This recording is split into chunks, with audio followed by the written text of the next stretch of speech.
Fala, meus arretados, tudo bem com vocês? SPFC arretado em mais um vídeo do canal. Hoje, até aproveitando a luz aqui, que ainda está dia, né? Fazendo esse vídeo mais cedo para falar sobre vocês do pré-jogo, do jogo que ocorrerá amanhã, São Paulo e Santos.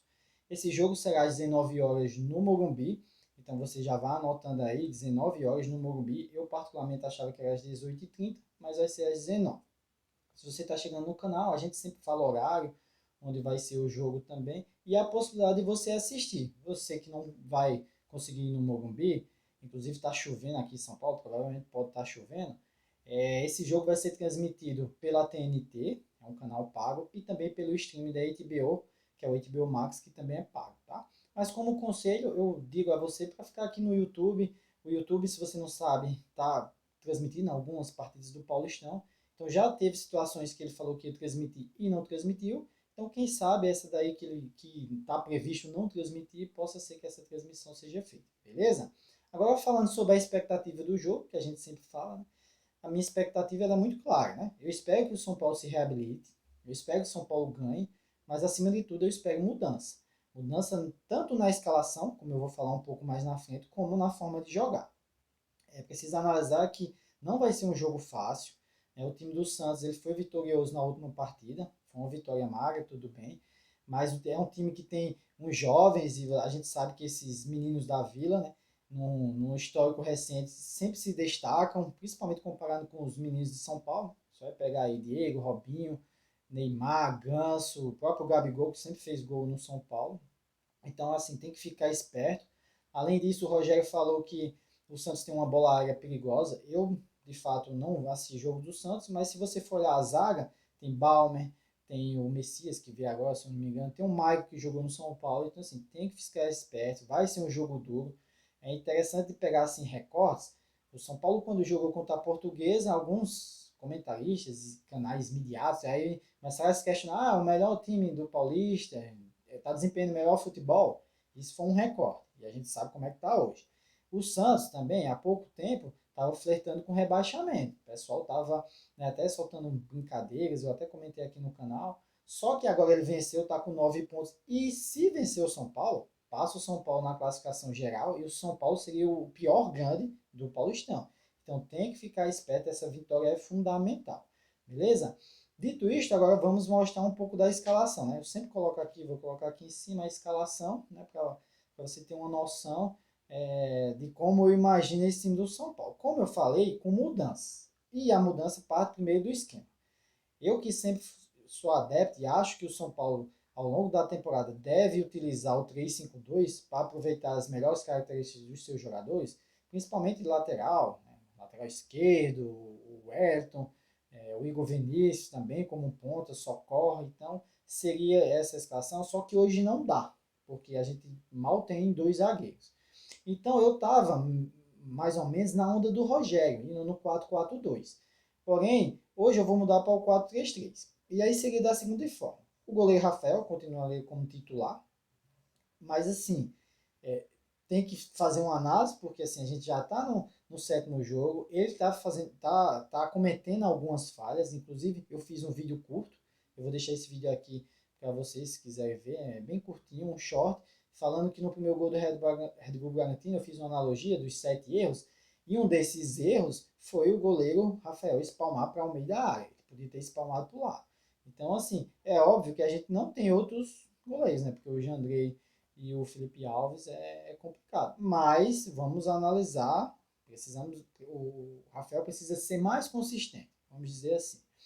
Na zaga, o Peral do lado esquerdo, desempenho bom nas partidas que fez, a grande surpresa, e o Alan Franco na direita. O Alan Franco falhando mais uma vez no último jogo, então precisa melhorar, mas assim, também não dá para colocar outro zagueiro porque não tem, mas ele precisa melhorar. Ele deu um bom passe, né, no gol do Galo, na verdade um grande passe, só que eu prefiro quando o zagueiro se destaca mais na defesa do que no ataque. Então o Alan Franco precisa melhorar. Já conhecemos um pouco ele, né, a torcida já está de olho. Na lateral esquerda, o Elton que caiu de rendimento bastante. Ele não estava fazendo partidas, vamos dizer, muito boas, mas também não estava tão ruim. Mas a última partida foi horrível. O que eu estou percebendo, e eu já falei algumas vezes nesse canal, é que o Elton ele não está confortável na cabeça dele mais defender do que atacar, porque ele está vendo que a maioria dos gols está sendo pelo lado esquerdo. Tanto ele está vendo, talvez o Rogério deveria estar vendo também, então ele está preocupado com isso. E aí ele não está fazendo o melhor, que é atacar. Então, assim, o Rogério tem que montar um esquema de forma que dê essa liberdade para o menino. Beleza? E na direita, eu ia ainda de Orejuela. Eu acho que foi uma partida muito boa contra o Santander.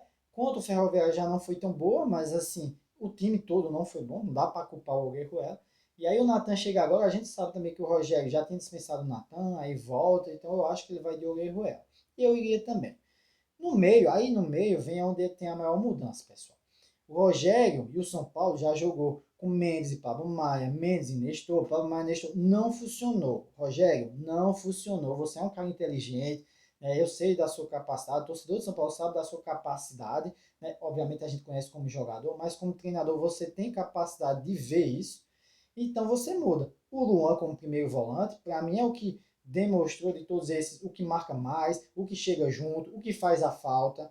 Tá? Então você coloca ele e o Gabriel Neves como segundo homem do meio. A gente ainda não viu o Gabriel Neves nessa posição, mas eu acho que ele dá uma dinâmica melhor. E aí você consegue fechar mais ali o meio, organiza ele e tenta liberar mais o Wesley e talvez o Orejuela também. Então esse esquema pode ser melhor, pelo menos ali no meio. E para frente também, eu fazia o seguinte. No começo, eu vou deixar o link aqui também, do vídeo da contratação do Rato.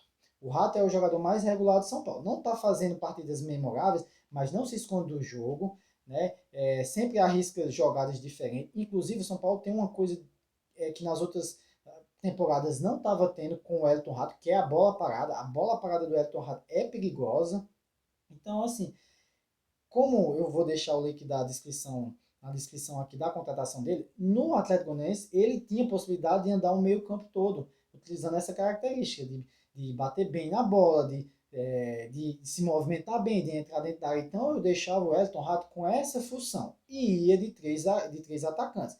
Tirava o David, que não vem bem. O David eu acho que fez uma partida mais ou menos, outra também, e não vem bem. Então eu tirava o David, deixava no banco, talvez no segundo tempo, e ia de Caleri, voltando, nosso centroavante, para brigar, para incomodar, colocava o Luciano e o Galo. E aí eu fazia dessa forma, né? Fazendo o Luciano ainda tentando vir ali no meio, como aquele falso 9, e o Galopo, quando ele abrisse, sei lá, para a esquerda, né? Isso fazia a possibilidade de puxar a marcação e deixar mais livre até o Luciano e o Caleri também. Quando o Caleri fizesse esse movimento, talvez para a direita, né, fazia o inverso, seria o Luciano e o Galo ali no meio para confundir a marcação e entrar dentro da área.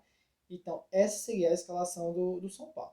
Agora, questões que eu sempre trago aqui de variação tática, como eu falei, dada essas peças de São Paulo, está bem complicado. Eu acho que mudar o sistema já para esse 4-3-3 já seria uma mudança tática.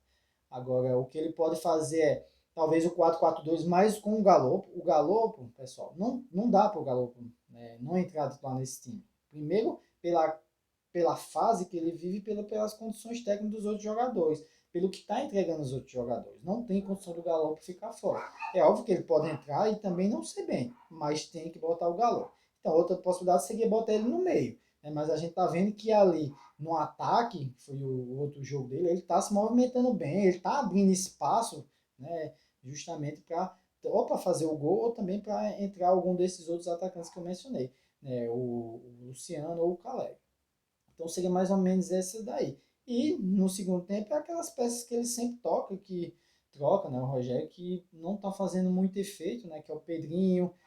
Mais uma vez eu falo, o Marcos Paulo de fora e a gente não vê o Marcos Paulo entrando.